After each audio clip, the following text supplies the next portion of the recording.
Happy Monday, faithful. We have a loaded show coming your way. Here's the 49ers Report rundown for today's show. 49ers are practicing right now. We'll hit you with a Jimmy Garoppolo injury update. San Francisco signed Mychal Kendricks in free agency to bolster up the linebacking core. The Athletic pitched a Jimmy Garoppolo for Odell Beckham Jr. trade that we'll discuss. Could Cam Newton be going to the Seattle Seahawks because Geno Smith ain't it? And I'll tell you how the 49ers can get back on track. But first, before we get into all of this, Niners coming off the bye, reeling from 3 straight losses. I think they're going to get back on track, and I'm excited for Niners football to return. If you are too, hit that thumbs up icon, like the video, because I can't wait to see the Niners back in action.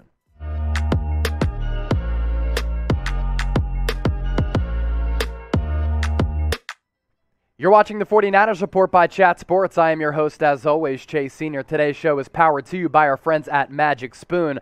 I'm hoping that the 49ers, after the bye week, are going to start eating up. You can eat up with some Magic Spoon cereal and get $5 off in the process by going to magicspoon.com/49ers Report. Let's do a quick injury report update on Jimmy Garoppolo. The San Francisco 49ers, as we speak, practicing right now in the shadows of Levi Stadium, where they will be taking on the Indianapolis Colts on Sunday Night Football this upcoming week. Garoppolo is back at practice and looks unhindered. Saw a video of him planting his leg coming off that calf contusion. Looked good in his lower half. Trey Lance, though, coming off that knee sprain, which he suffered in his first start against the Arizona Cardinals, not practicing. So what would that mean for the 49ers backup position if Trey Lance is unable to go and Kyle Shanahan names Jimmy Garoppolo the starter? We still don't know who is going to be the starter as we record this early on Monday afternoon. It would mean that Nate Sudfeld, for the second consecutive game, would be the backup against the Indianapolis Colts, a Colts team that is improving because Carson Wentz continues to play much better.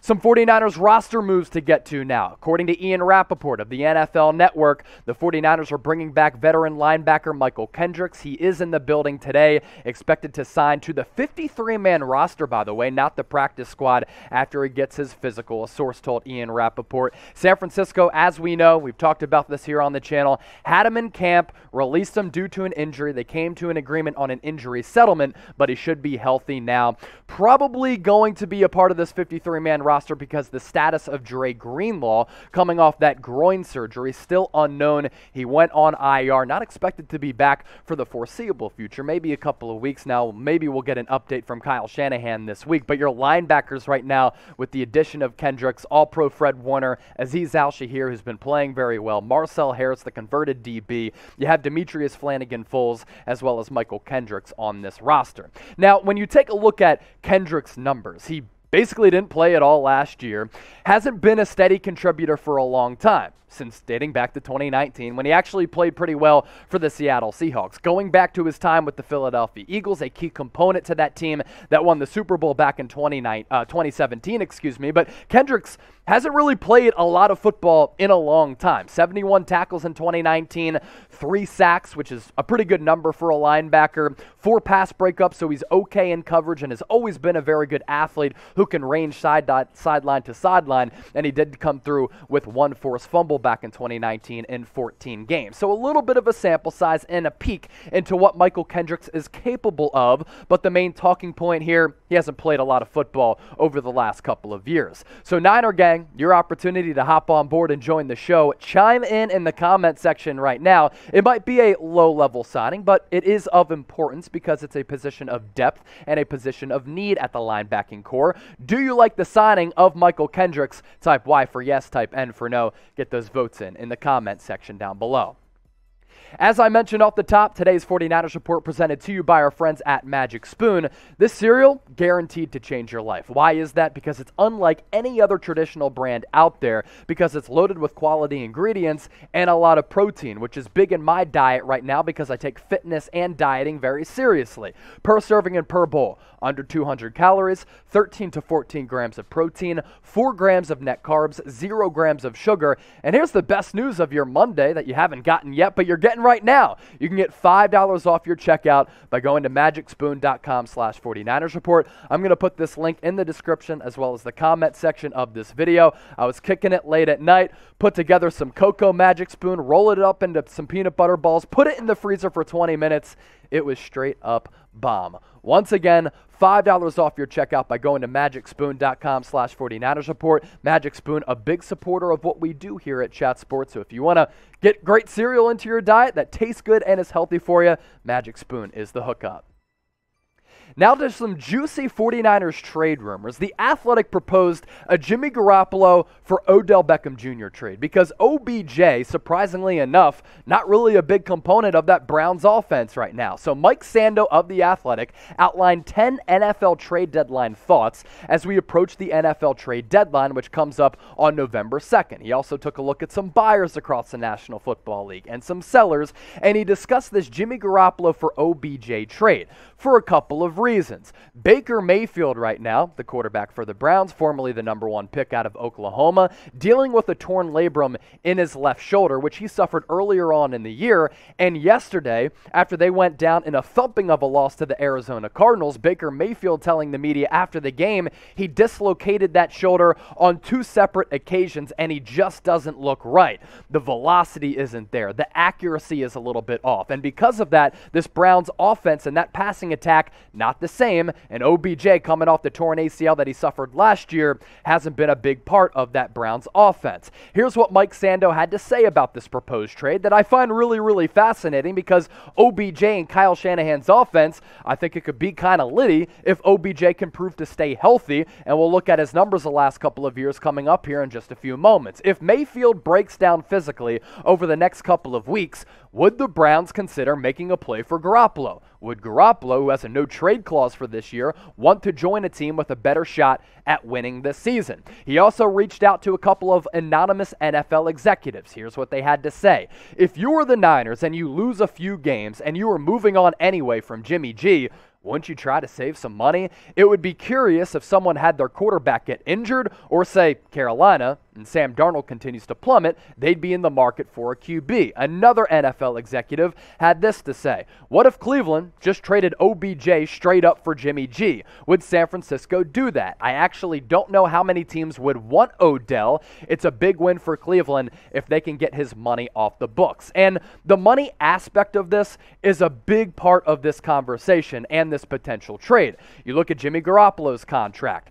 Right now and next year, base salary in the neighborhood of $24 million, but next year, that roster hit is not guaranteed or it's somewhere around $1 million. On the other end, if you do trade for OBJ, you're probably thinking, this guy was at one point recently one of the best wide receivers in the league. He's going to be very, very competitive, very, very expensive. Actually, not really, because OBJ in 2022 as well as 2023 only has a base salary of $13.75 million.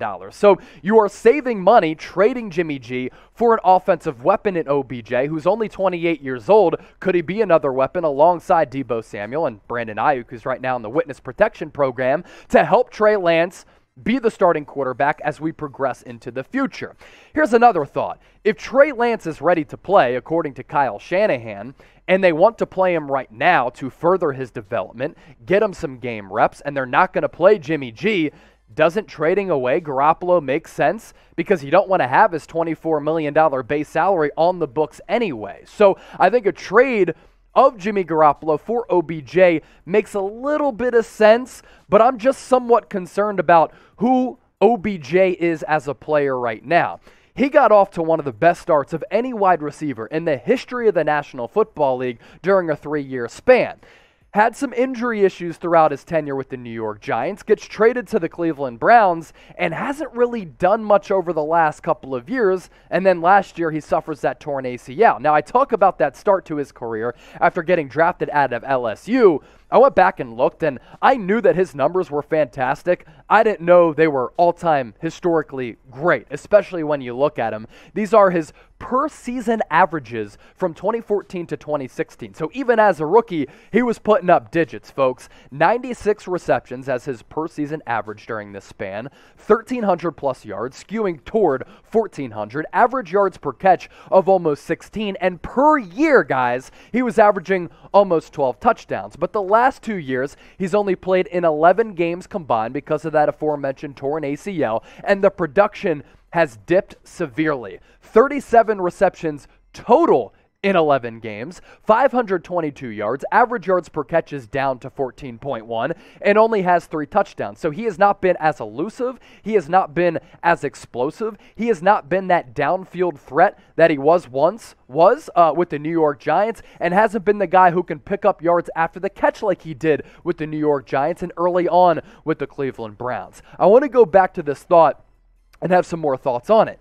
If you are not keeping Jimmy Garoppolo next year, which I would find it very surprising if the Niners do because of that base salary, why not deal him now, save around $10 million in base salary, even though the roster hit for OBJ is a little bit more than Garoppolo's, but the base salary, you're still saving money there. I think it would make some sense to trade Jimmy G away, not necessarily for a player like OBJ, but maybe for another position of need to help you either right now or after this season. I'm not ruling out the equation or the thought of Garoppolo getting dealt because I think it makes the most fiscal sense with the San Francisco 49ers organization as well as roster sense with this team moving forward. So would you make this trade? I know it's a lot to unpack. It's a big name for a big name, and I've been a big supporter of Jimmy G over time. Sound off in the comments section and let me know. Type T for yes, I'd make the trade. Type P for pass. Sound off right now. If you want more 49ers news and rumors videos, subscribe to the channel. We're less than 500 people away from getting to 43,000 subscribers as the largest 49ers news and rumors channel out there on YouTube. Not only do we hit you with the latest Niners news and rumors, live shows every Tuesday, 7 o'clock Eastern, 4 o'clock Pacific, watch parties during all of these game days. It's a no-brainer. Join the faithful family. Let's try to get to 50K before the season ends. As for Cam Newton, a lot of developments that surfaced over the weekend.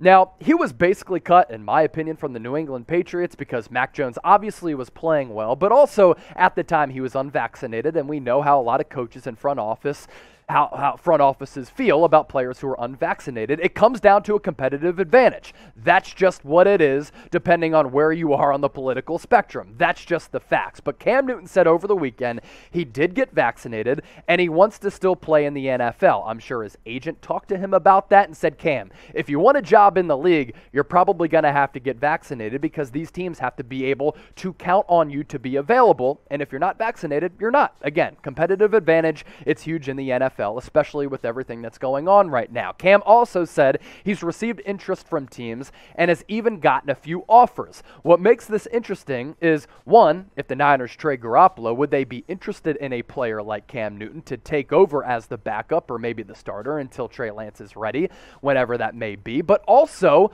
another team in the NFC West might be interested in his services, according from the direct source in Pete Carroll, who was on the radio in Seattle and said, yeah, Seahawks, we've had talks with Cam, but he didn't really extend on those conversations other than we've had conversations with Cam Newton because Geno Smith continues to struggle, and after all, he is just Geno Smith.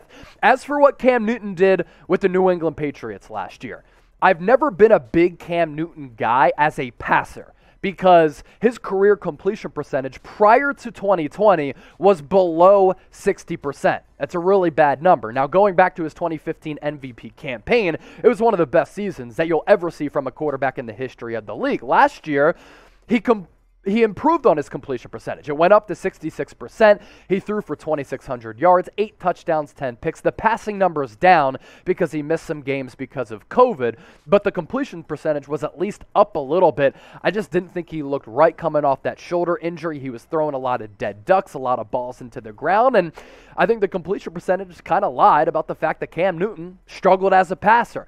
But here's where Cam Newton is really dangerous. At the size that he possesses right now, he is still a weapon, and I think he can be of use as a backup or a short yardage quarterback for a team out there. And for Seattle, is he better than a guy like Geno Smith? Probably. Is he more dynamic because he has more dual threat capabilities? Yes. Last year, good rushing the football. 137 carries, 592 yards, average yards per run, 4.3. 12 touchdowns on top of the 8 touchdowns that he threw for. So Cam Newton still has some ability, and he's still somewhat young, even though he's dealt with a lot of injuries over the last several years. So I'm actually interested to see where the faithful, where the Niner gang, and where the Niner empire lies here. Would you sign Cam Newton especially if you got rid of a player like Jimmy Garoppolo. Type W for it'd be worth it, I'd take a chance. Type D for nah, I wouldn't do it at all. Get those votes in the comment section right now. Before I get out of here, I had some thoughts because the takes, the thoughts, the analysis, it was brewing over the weekend during this 49ers bye week. I actually really miss watching the Niners play some football, even though they've lost 3 games in a row. And I put together some thoughts on how the 49ers can get back on track after suffering those 3 consecutive losses. And we'll run through these quickly.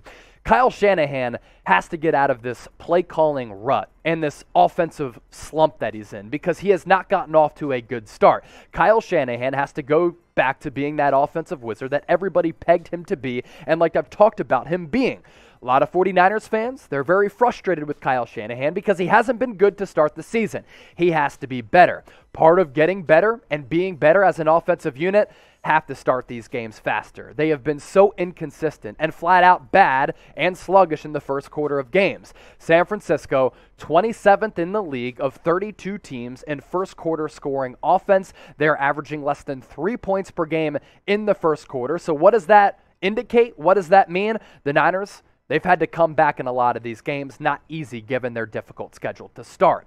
I'd like to see San Francisco have a clear plan at quarterback. Is Shanahan going to go with Trey Lance as the long-term starter? Is he going to go with Jimmy Garoppolo? I've been on the record as saying I think you should go with Trey Lance when he's back from that knee sprain. He's shown enough to me to continue to develop him, grow him, groom him. You look across the league at all these young quarterbacks. What's the one thing they're getting as they continue to get some more reps and they continue to up their games? They're getting experience. And I think Trey Lance, what would help him the most? It's experience. But by picking a firm quarterback, you're able to establish an identity on the offensive end of the football. 49ers haven't had that to start the year. Get Brandon Aiyukl more involved. It has been flabbergasting. It's been confusing. It's been maddening how little Brandon Aiyukl has been utilized this year. Now, last week we talked about the next-gen stats of his average yards per separation being about a yard less than it was last year, but throw the guy some bubble screens, get him utilized in jet sweeps, get the ball in his hands and allow him to be a playmaker because that's what Brandon Aiyukl does. He can ball out and make plays, just needs to get targeted and he needs to have those opportunities. Part of the offensive struggles, there's been so much inconsistency with who the running back is because of all of these injuries. So Kyle Shanahan's offenses are basically predicated on the outside zone running scheme. And because they haven't been able to establish the run, I think that goes back to them not having an identity. Got to get the ground game going, utilize Elijah Mitchell as well as Trey Sermon, feed them because I think it opens up the pass game both through play action and the RPOs and read options. For DeMeco Ryans, as we shift over to defense, continue to improve. Really? DeMeco Ryans had one bad moment this year, if you really think about it in the grand scheme of this entire picture. It was that last drive against the Green Bay Packers when with 37 seconds left, Aaron Rodgers able to drive the Packers down the field for Mason Crosby to hit that game-winning field goal. I didn't like the coverage at the time, and that was why the Niners went down in that game, aside from some of the mistakes that they made throughout it. But really, when you look at every game other than that moment, I think the defense has played pretty well. If you want to point to that Lions comeback, it happened after Jason Verrett went down with the torn ACL, and the Niners were up by an insurmountable lead, it seemed, at the time, and they took their foot off the gas pedal because Kyle Shanahan's teams sometimes do that. But other than that, DeMeco's defenses have played pretty well considering there isn't really any elite talent at the defensive back spot. So for DeMeco, continue to improve, continue to make these in-game adjustments. You held the highest scoring offense in the league in the Arizona Cardinals that was averaging 35 points per game to only 17 points, and Kyler Murray only ran for 1 yard. Goes to show you, Niners defense has been better than a lot of people actually think it has been. So what is the biggest improvement you think the Niners need to make coming out of the bye, going into Sunday Night Football against the Indianapolis Colts? Of course, we'll be doing a watch party for that game. Give me the biggest improvements the Niners need to make in the comment section right now. Hope you all have a great Monday and a great start to your week. Can't wait to continue to talk Niners coming up.